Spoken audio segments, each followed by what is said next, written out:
Hello everyone, this is Professor Amar Bakudi from Department of Civil Engineering, Angadi Institute of Technology and Management, Belgaum. I hope all the students are safe and healthy in their homes. Now, for the new academic session, so for your semester, this time I'll be handling Hydrology and Irrigation Engineering, subject code 17CV73.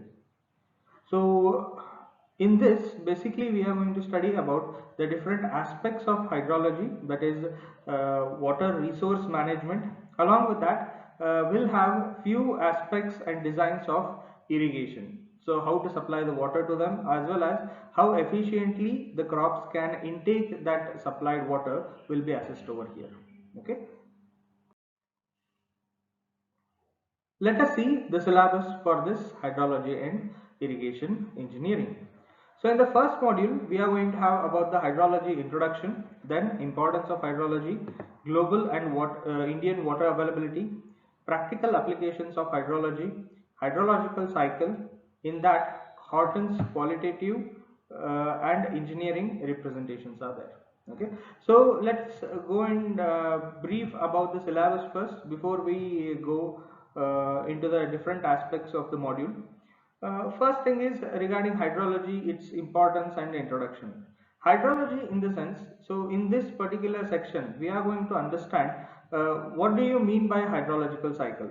So you can imagine from school days, in your study material you have been learning about the hydrological cycle, but there are different engineering aspect to that hydrological cycle that you need to understand over here. So it doesn't only mean that evaporation of water, formation of cloud, and again precipitation or rainfall, again it comes back to the earth surface, and again the evaporation starts. So this is the most simplest form of hydrological cycle what you have studied in your school days, but right now here we are going to add up with a lot of technicalities. And why we need to add these technicalities is because we want to utilize that water properly. So as a whole, the world water resource is going to remain constant, but its availability and time will vary based on place to place. So that's why we need to have a thorough understanding of hydrological cycle for understanding this global and global and Indian water availability. So we are going to discuss about that. Next is practical applications of hydrology. So by studying all the aspects of hydrology, so what practical ability or what all practical things we can do with that knowledge we are going to understand in this practical applications of hydrology. Apart from that, basically hydrological cycle, whenever we say, there are three different representations that you can do. One is descriptive, second one is engineering, and third one is Horton. So right now, as per your syllabus, you have the Hortons and engineering representation with you. In school days, what this figure I have just in simple form I have shown you, basically this is a descriptive type of representation. So what we'll do is, we'll go first with respect to the descriptive type of explanation here with the technical aspects, then we'll show with the Hortons and engineering representation. So for all these hydrological cycles, the theory, the explanation, the terminologies what we use are going to remain exactly same. So the only thing is how you are going to represent that hydrological cycle is going to differ in all the three ways, whether it is descriptive, Hortons, or even the engineering representation. So this is what we are going to study with respect to the first bit of hydrology. In that first module, the second section will be regarding the precipitation. So precipitation, everyone knows it is nothing but the rainfall. Okay, so whenever we say rainfall, rainfall is nothing but the precipitation in the form of liquid. Okay, rainfall is precipitation in the form of liquid. So even if snowfall, that is precipitation in the form of solid or snow, is again you can call it as precipitation. So precipitation is going to remain same. So whether once the water from the atmosphere, if it reaches the earth's surface, so this process you are going to call it as precipitation. So whether it is coming in the form of liquid, gas, or solid, it doesn't matter. If the water is reaching from the atmosphere to the ground surface, you are going to call that as precipitation. Now, In this precipitation, we have definition, forms, and types of precipitation. So here a few things that needs to be understood here. So first is we'll understand what is a proper definition of a precipitation. Then we have different forms. So basically we have 11 different forms of precipitation. That is, there are 11 ways in which the water can reach from, or else can move from atmosphere to the earth's surface. So there are 11 different forms of precipitation which are going to be there. So we are going to study in detail about that. Along with that, types of precipitation. So types of precipitation is basically why that rainfall occurs. Okay, there are different reasons or different processes that actually goes on whenever the precipitation occurs, right? So based on what working principle or because of what conditions that precipitation is happening, we are going to have based on that the type of precipitation. So here we have broadly classified 4 different types of precipitations we are going to have. So those things we are going to study. Okay. Next is measurement of rainfall using Simons and Siphons type rain gauge station. So here the rain gauge station, whenever our rain gauges, what we call it. So rain gauges are nothing but an instrument which are used to measure the rainfall. You can see here, even during the rainy season, throughout the 24 hours will not have an uniform rainfall. So sometimes the rainfall may be intense, may be light, or it may be medium, or sometime it may end up altogether. But whenever you want to measure this rainfall, because ultimately why this measurement of rainfall is important is, imagine, let us say you have an area. Okay, let us imagine you have an area or a city, fine. So in this area, let us not call it as a city, we'll assume this as a city. Okay, sorry, area. So at that point of time, imagine if the rainfall is occurring on this entire area. Okay, so initially what will happen, the soil will absorb all the water. Okay, so once the soil gets saturated, so few of the water will get start infiltrating. But if the still that rainfall is occurring, then what will happen, the runoff will start to occur. Okay, so now this measurement of rainfall, why it is required is so to understand how much quantity of water is being delivered from the atmosphere to the earth's surface. Okay, so how much is being absorbed by the soil, how much quantity is being infiltrated into the ground, and how much quantity of the same is taken as runoff. The reason for having this particular explanation is because whatever the irrigation structures you do, whether it is a dam, any hydraulic water storage, that is your pond, lake, bunds, earthen bunds, so whatever that might be, that is to store the water. So for what will be the source of water for that storage? That will be usually the rainfall. But whenever the rainfall occurs, some water will be lost because of the soil absorption, some will be lost because of the infiltration, and even some will be lost because of the evaporation. But only a specific part of that will be generated as runoff. That will be generated as runoff. So that's why here measurement of rainfall we do, and even ultimately in the coming modules you are going to understand how to get the runoff. Okay, for all our practical purposes we are going to take the source of water as the runoff water from the rainfall. So that's why here in this bit we are going to understand about the rain gauge stations. Apart from that, here we have these different types, Simons and Siphon type of rain gauge stations. So apart from these two, there are again different types of rain gauge stations which are there. So we are going to even cover up with all the other things. So don't be under the impression the syllabus is covering only these two, Simon and Siphon. So they may ask the questions only on these two. No. But unfortunately even the other type of rain gauge stations are also being asked in the examination, so that's why even we are going to cover with that. Okay, next we need to have the optimum number of rain gauge stations, consistency of rainfall data, computation of mean rainfall data, estimation of missing data, presentation of precipitation data, moving average curve, mass curve, rainfall hydrographs. So in this next session, basically what the aspects are there is, if imagine if you want to measure So let us say you have, we'll take this as a Belgaum district. Okay, so if I want to measure the amount of rainfall that is occurring in Belgaum district, so how many number of rain gauge stations I need to place over there? So that particular calculations we are going to do. So why do we need these optimum number of rain gauge stations? I'd like to explain here. Because the amount of surface area that is going to be there will be very high when you compare it with the surface area of opening for a rain gauge station. So usually for a rain gauge station, the opening will be just maximum, I guess, will be around some, let us say, around 40 to 60 inches. Okay, this is, I am talking about the highest width. Okay, highest diameter which is there. So usually it will be much less than that, but the maximum thing what I can imagine is around this much.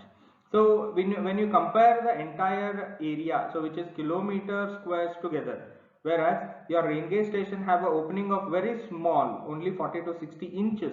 Okay, so some will be even less than that. So at that point of time, the accuracy with which these are going to collect that rainfall data and give it to you will play an important role. So that's why here we need to make sure that with a few set of rules, we are going to understand for a fixed area and a given set of details, how many number of rain gauge stations are required to accurately measure the rainfall data. Okay, so if the rain gauge stations are more, your cost will increase. If the rain gauge stations are less, your accuracy will reduce. So that's why we need to end up with the optimum number where you are going to have a compromise or a satisfaction to accuracy as well as for the cost. So that will come under optimum number of rain gauge stations. So we are going to have some problems on these. Next, consistency of rainfall data. So in this we have something called as double mass curve method. Okay, so here imagine this rain gauge station is working and every year you are collecting the data from this. Okay, but what is the guarantee that this particular instrument is giving you the correct data? So that's why here we have even few number of steps and methods and techniques with which we can actually check with how much accuracy the rain gauge stations are collecting that rainfall data. So those things can be done with the help of double mass curve technique. So that we are going to study it over there, and even we are going to solve the few of the problems over here. Next we have computation of mean rainfall and estimation of missing data. So first thing, computation of rainfall, that is we are going to have certain methods with which as I said, so only a small amount of opening is there and here the rainfall is being collected, whereas I am going to interpret this small collected rainfall for the entire area. So how we are going to do that? That is with the help of average, determining the average rainfall throughout that area. So again we are going to have few of the problems over here. Next we have estimation of missing data. So here imagine if out of these 4 rain gauge stations what I have explained in the previous case, okay, imagine one of them is not working, and if you want to determine this not working instrument readings, so that also you can do with the help of the surrounding rain gauge stations. Okay, so again those kind of explanations, techniques and methods we are going to learn in this. Next is presentation of precipitation data. Okay, so this is quite important because collecting the rainfall, okay, and making sure that everything is working properly and accurate measurements are there or no, that is one thing, but how you are going to represent this collected data is going to play an important role for your practical purposes. So that's why we have some 6 to 7 different ways in which you can represent your data. So those things we are going to study over there. So out of that, few of them are your moving average curve, the representation of data. Next we have mass curve, and then we have rainfall hydrograph. So even apart from this we have some 3-4 methods, so even those things we are going to check out. So this is with respect to the first module what you are going to learn. Okay, now the second module, here we have losses. Okay, with respect to the previous slide, if I need to explain, as I told you, rainfall is occurring. Okay, rainfall is occurring. Once it reaches the earth's surface, the soil gets saturated, excess water will be infiltrated and the remaining water will be taken out as runoff. So now whenever I call any of the hydrological projects, then the source of water for that is going to be only the runoff. So that's why the water which is being absorbed by the soil, the water which is being infiltrated, and even the water which is being evaporated from the soil, we are going to call all those things together as the losses. Okay, losses from the hydrology. Basically, these are not the losses. So the water is going from one end to the another end in different states as well as in different time period. But these evaporated water or absorbed water or infiltrated water will not help us in any of the hydrological projects. So that's why we are going to call this as a loss. So three major types of losses are being identified. One is evaporation, one is evapotranspiration, and third one is infiltration. Okay, so these three different types of losses we are going to study in module 2. So for all the three, basically if you check out, we have the similar way of explanation for all the three. So first thing, we need to understand what is evaporation, evapotranspiration and infiltration. So what are the factors that are affecting these three? Next is how you are going to measure these particular three losses, because if you want to have a statistical analysis, so you need to know how you are going to measure the loss of water. So there are different ways. We have evaporimeters, we have some practical what I can say experiments that we can do, that is infiltrometer rings are available. So with all those things, basically we can determine or else we can measure how much amount of loss has been occurred in the form of evaporation, evapotranspiration and infiltration. Okay, so those three are there. Apart from that, even we need to calculate measurement, and as well as for a set of conditions, even we need to calculate how much quantity of water is lost because of all the three processes. So in your second module, basically you are going to have this entire calculation done. Okay, so this is what is with respect to the module 2. Now if I come for the module 3, okay, so this module 3 is quite important if you consider your entire syllabus. Okay, and even with respect to the examination, so module 3 is going to play an important role. Why? I'll tell you. Because here we have something called as runoff. As I told you, for all the hydrological process only projects, only this runoff is going to be very important. So this third module is going to be very effective for understanding the practical aspects as well as for understanding the concepts of this hydrology. So third module is one of the important module for the entire syllabus. Okay, here if I check out, so runoff, what do you mean by that? Definition, concept of catchment, factors affecting the runoff, rainfall runoff relationship using regression analysis. So here again, imagine I have an area. Okay, here the rainfall is occurring. So if all this area is sloping towards this end, okay, so if the runoff water is exiting from this point, so how, first of all, how the runoff is generated, that we are going to study, and how the flow of water will be occurring. Along with that, how much quantity of water is going to end up at this point, we are going to even calculate. So all those aspects are going to come under this runoff. Okay, now the next important bit will be regarding the hydrographs.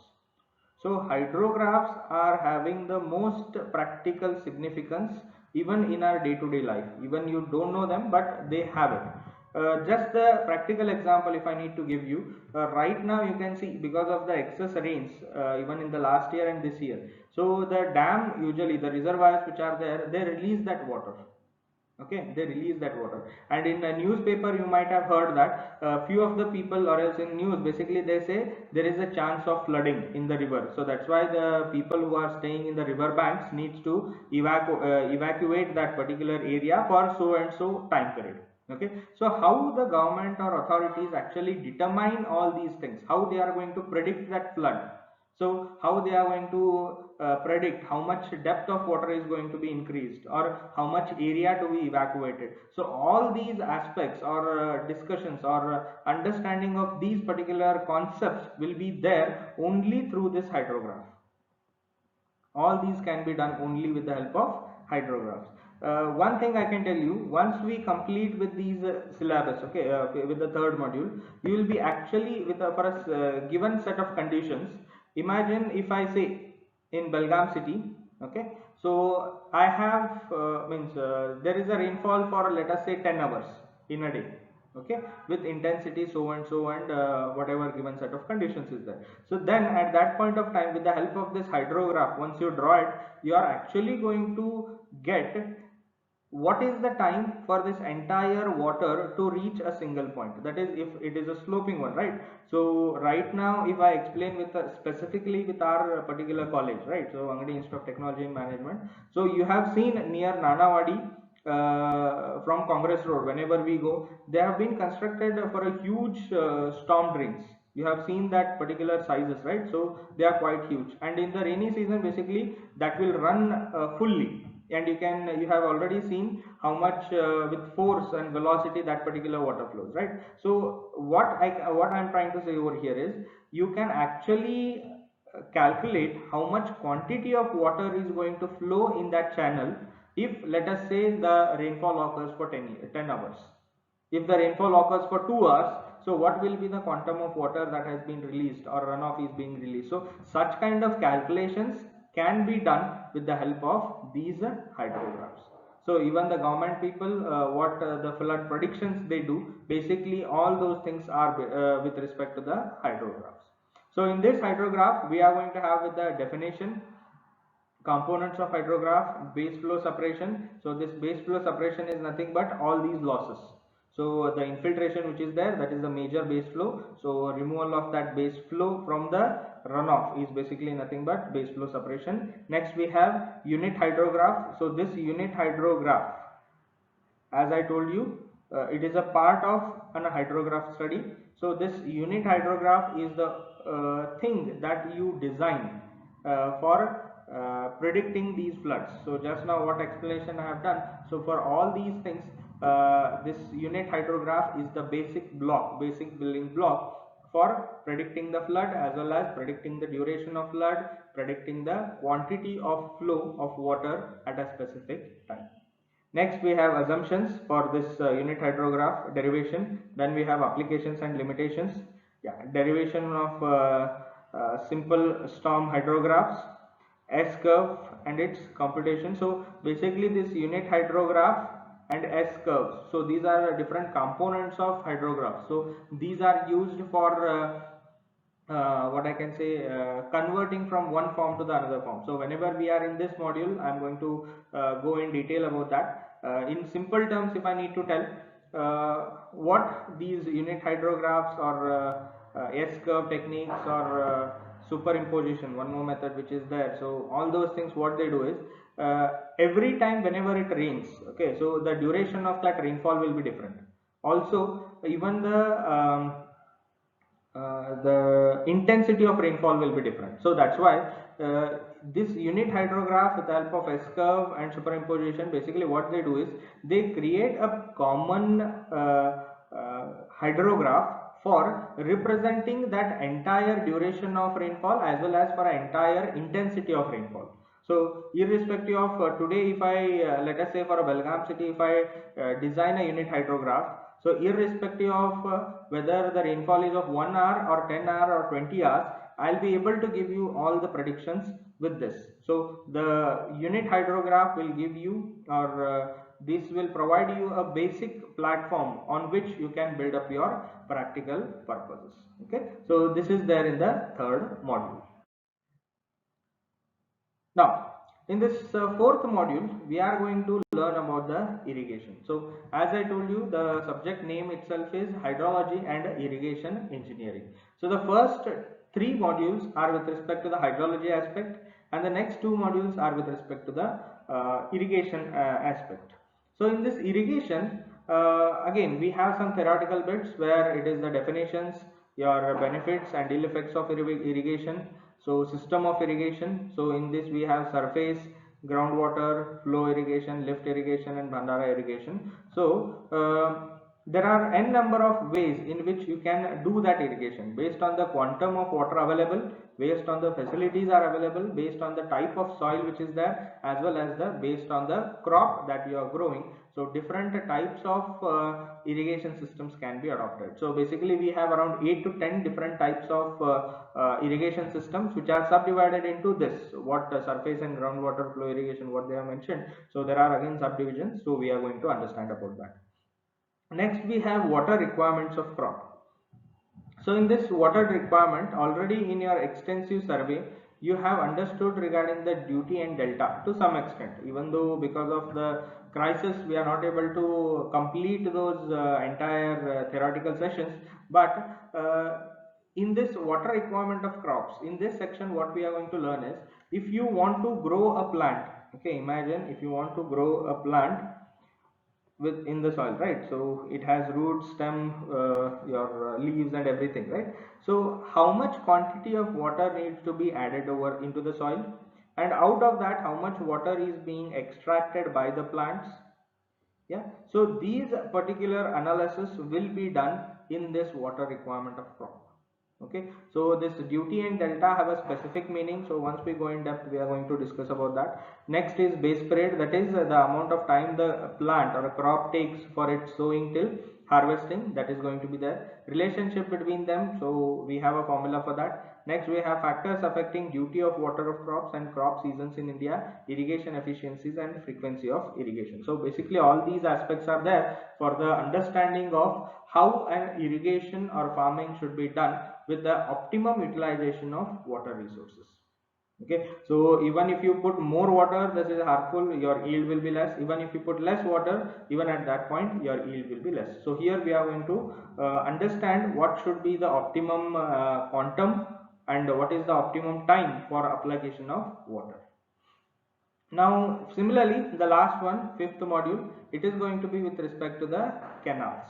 Okay, so in this canal we are going to have types of canals, we have alignment of canals, definition of gross command area, cultural command area, intensity of irrigation, time factor, crop factor. So in this what we have is, basically we have two sections, one is canal and one is reservoir. Okay, so in canal what we are going to do is how to design this canal. There are three different basically two different methods, but three different ways in which you can design a canal. So that thing you are going to understand. So two methods will be Kennedy's and Lacey's theory, so with which we can design the canals. But there are again in Kennedy's way there are two ways in which you can design those. So that's why I told totally three ways in which you can design that canal. So those things will be available. Along with that, what are the factors for alignment of this canal?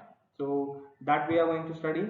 Along with that, we have something called as gross command area, culture command area. So these are nothing but with respect to the quantum of area that needs to be irrigated by a canal. Okay, if imagine this canal is running in this way. Okay, so from this one single canal, how much surrounding area is being irrigated? So how we are going to calculate that, and what are the different aspects of those will be covered in this gross command area and cultural command area. Next we have intensity of irrigation, time factor, crop factor. Again these things are there specifically to understand at what point of time we need to apply the water to the field or crops. Next we have unlined and lined canals. So different types of canals, these are standard sections, designs of canals by Lacey's and Kennedy's theory. As I told you, we are going to have all these things.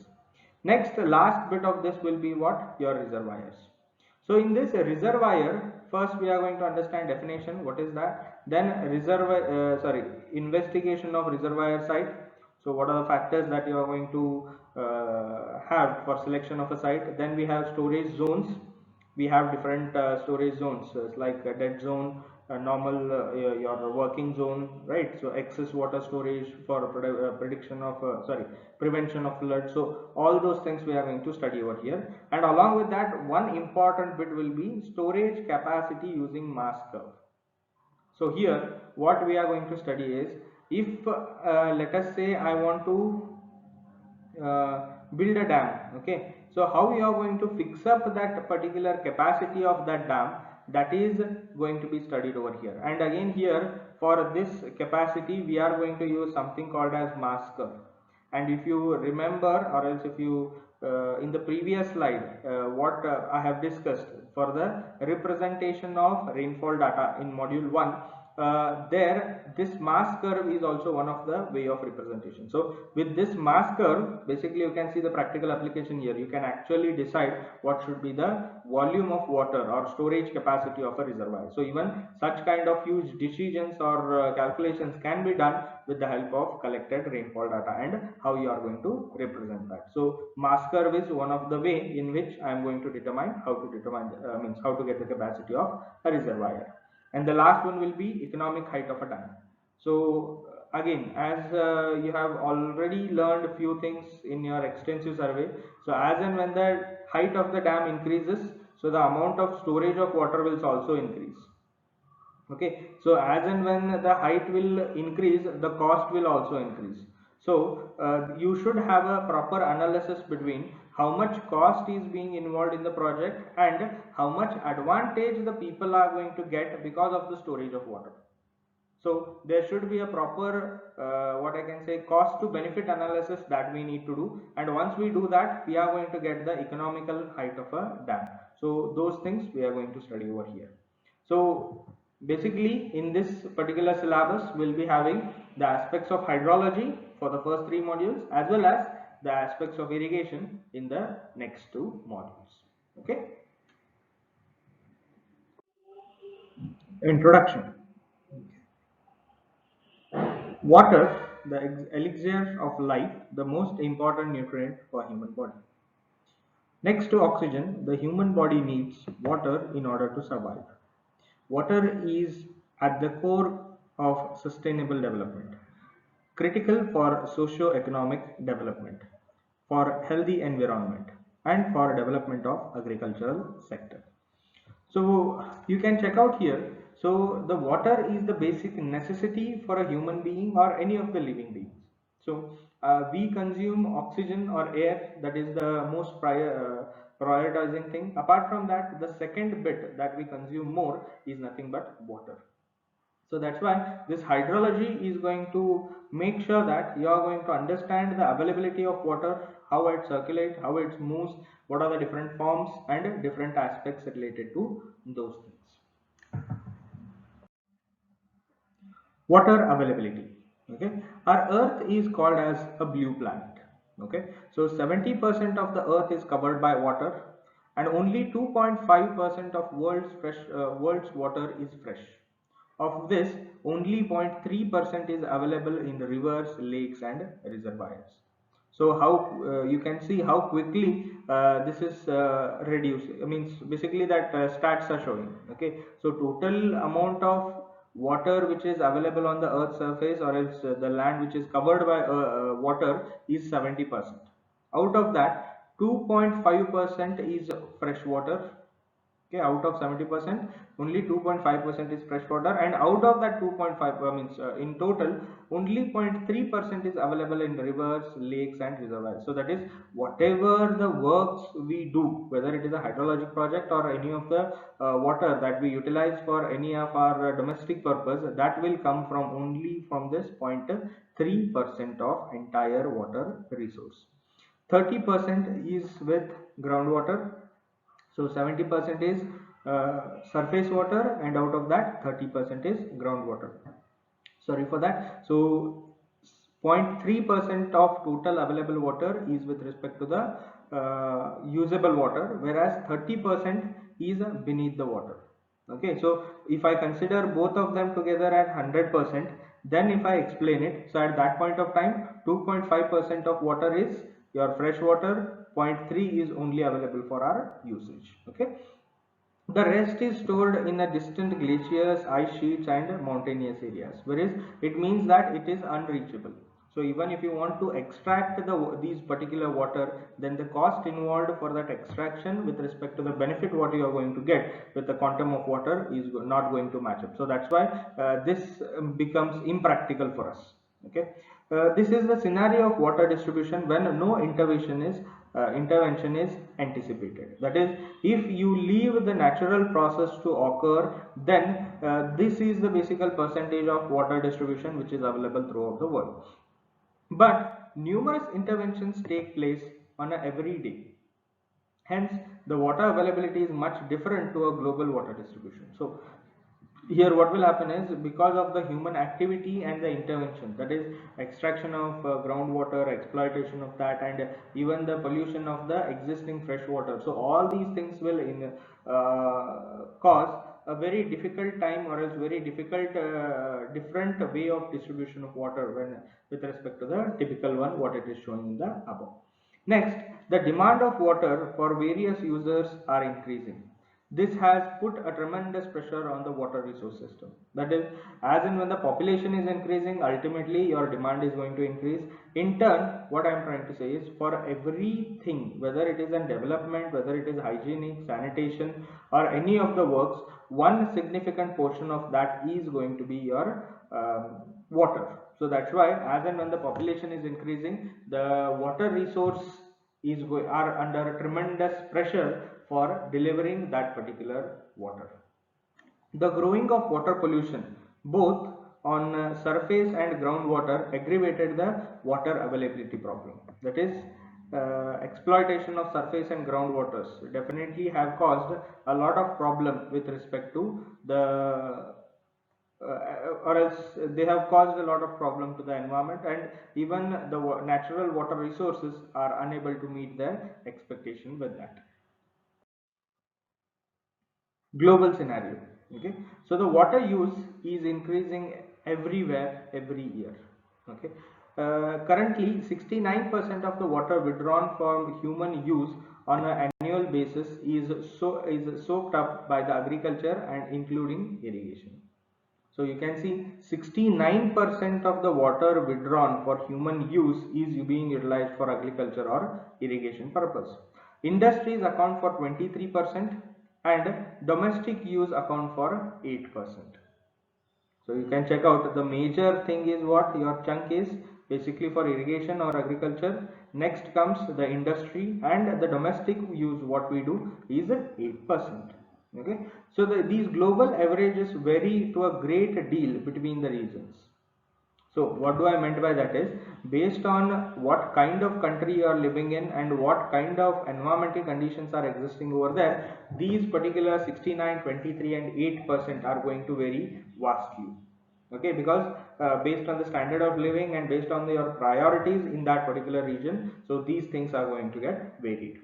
So from 23% of water used for industrial purpose in that high income countries, that is developed countries, 59% of the total water use, and for low income countries 8% of the total water use. So you can check out, even though the average is saying 23 for industrial use, but if a developed country is there, so there they have a very high number of industries, so that even the amount of water usage over there will be more, whereas for a developing or underdeveloped countries where the amount of industries are limited, there the amount of means water utilization will be less, that is 8%. With the decrease in the resource and increase in trends of water demand by various user sectors, sharing concept is coming up and is becoming complicated too. So what do you mean by this is, as and when the demand is increasing, so the resources are limited, so resources are fixed. Okay, imagine you have 1,000 liters of water. Let us say in 1980, in that one particular house, 4 people are staying. Okay, because of that, in let us say in 2000, because of the increase in population, let us say they are 6 now. Now in 2020, let us say they are 8, but still that water resource of 1,000 liters is same. Even if you consider the entire world, the water resource is remaining same, but the population is increasing. So that's why what is happening is, right now there is a sharing concept which is coming up. So but even that sharing concept, in the sense what, sharing of water between the states, between the countries, because you have heard of many news channels where there are n number of hydrological projects which have been opposed by various government and non-government organizations, because of what? Sharing concept, because they don't want to share that water resource or any of the other one or the other reason. So even these sharing concepts are becoming complicated because of day to day increasing population, and that particular demand is being put up on the water resources.